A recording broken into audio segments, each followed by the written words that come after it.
Aceh menjadi wilayah terdampak bencana paling parah. Akses jalan terputus, aliran listrik padam, dan pasokan air bersih minim. Bagaimana kondisi terkini dan penanganan korban bencana di sana? Kita akan berbincang dengan Kepala Biro Kompas TV Aceh, Putra Perwira, langsung dari Banda Aceh. Selamat malam, Putra.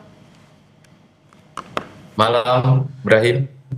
Putra, bisa Anda gambarkan bagaimana saat ini kondisi Aceh? Apakah masih gelap gulita di malam hari ini, Putra? Baik, Ibrahim. Memang pada saat ini Banda Aceh itu banyak titik yang eh, masih belum pulih listriknya. Ini berbeda halnya dengan apa yang menjadi laporan kemarin itu kepada Presiden. Walaupun memang hari ini sudah mulai ada klarifikasi dari PLN juga untuk pemulihan listrik di Banda. Memang banyak daerah di Banda Aceh ini yang belum pulih listriknya, termasuk di Aceh, maaf, termasuk di Banda Aceh yang saat ini gitu.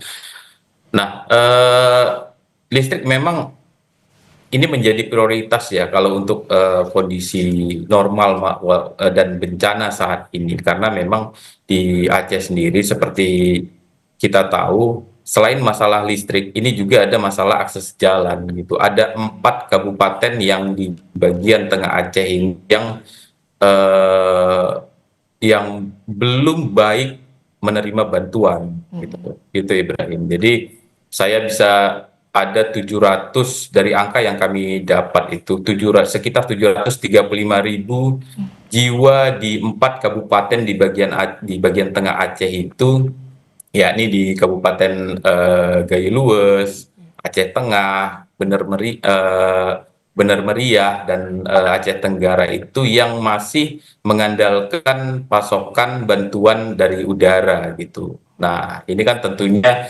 eh, tidak hal yang gampang ya untuk apa namanya untuk menyalurkan bantuan itu gitu. Putra, Itu Ibrahim. 735.000 warga masih belum dapat bantuan karena wilayah mereka terisolasi, Putra ya. Ini yang baru terdata, Putra.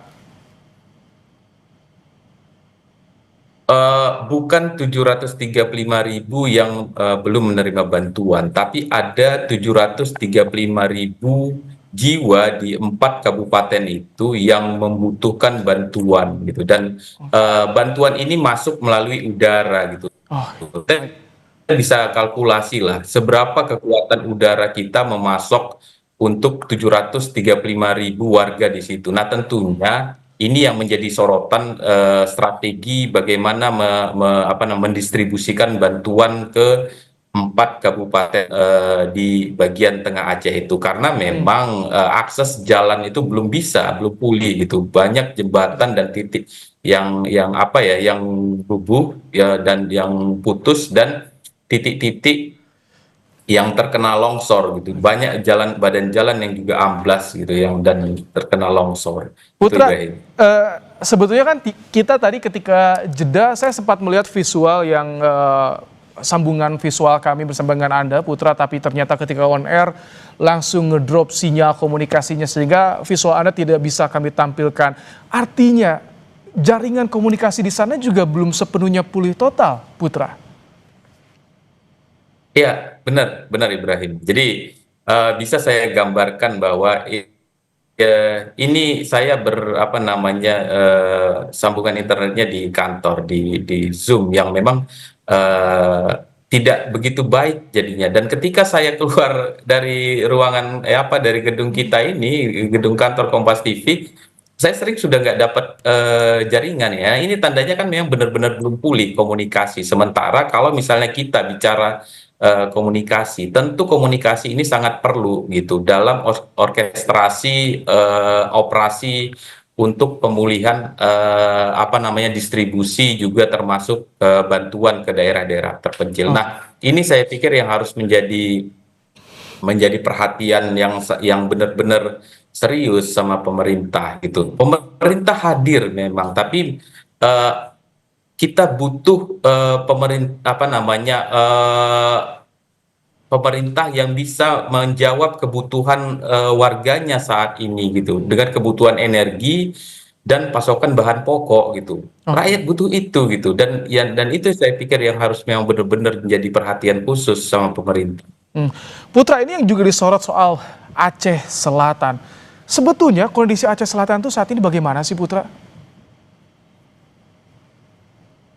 Eh, Baik Ibrahim, memang dari laporan-laporan rekan-rekan di lapangan kita, Aceh Selatan ini kondisinya sudah mulai membaik ya, walaupun memang di awal akhir November kemarin itu sempat diterpa banjir besar juga, karena sebagian besar Sumatera bagian utara itu memang terkena banjir gitu karena intensitas hujannya. Tapi perlahan sudah normal, karena kalau dari klaster yang kita diskusikan di ruang redaksi itu ada 4 klaster kalau misalnya di Aceh ini gitu. Jadi Aceh bagian utara itu ada Hmm. PD dan PD Jaya, ini sudah aksesnya sudah Oke. tersambung gitu. Putra, Dan bagian timur itu ya Putra, kalau Aceh Selatan ketika Kuala Simpang itu sudah. bupatinya diberhentikan sementara oleh Mendagri, pengaruhnya bagaimana untuk pemerintahan di sana untuk distribusi bantuan terutama?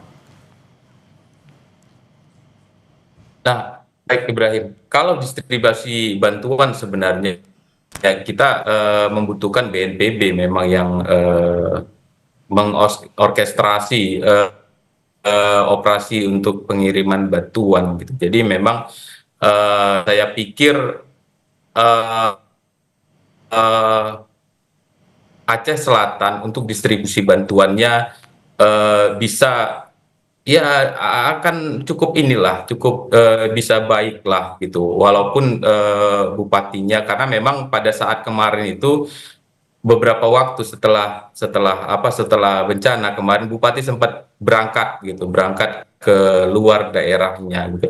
Ini yang kemarin itu sempat dibilang oleh presiden, kalau dianalogikan sebagai di organisasi militer ini kan desersi gitu, tapi tetap aja karena di situ ada sistemnya sudah berjalan juga ya, memang distribusi bantuan ini tetap dilakukan gitu.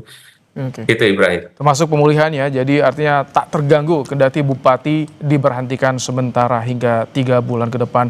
Putra Perwira, Kepala Biro Kompas TV Aceh, terima kasih telah menyampaikan bagaimana kondisi terkini penanganan korban bencana banjir dan longsor di Aceh. Selamat bertugas kembali di sana, Putra.